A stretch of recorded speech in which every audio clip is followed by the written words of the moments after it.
playing, this behavior is very unpredictable. So we do want to be extra careful and give them extra space. Jersey Shore Whale Watch has recently partnered with Whale Sense, which is a nonprofit that promotes responsible whale watching. So this means that anytime we're near a humpback whale, we do make sure to give it about 100 feet of space, unless of course they decide to approach us, which they do sometimes. And if that happens, we make sure our boat is in neutral.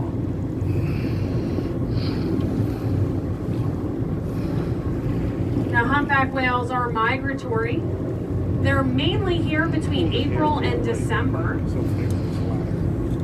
We're in the middle of the feeding season for humpback whales, so they feed in spring, summer, and fall.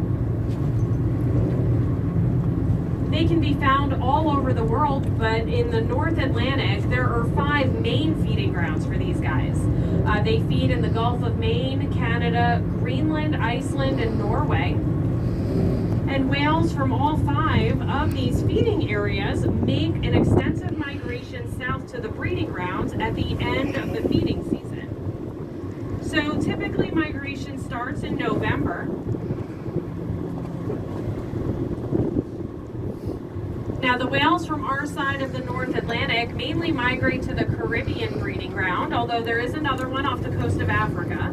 But in the Caribbean, they have their calves and mating takes place in the Dominican Republic and Puerto Rico and the Virgin Islands.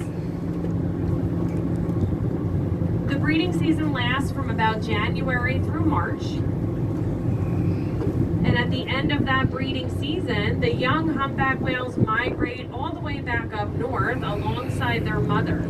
So they follow her back to whichever feeding ground she belongs to. Each one of those feeding grounds that I mentioned earlier is its own population. So they are genetically distinct, and the whales really don't move between them.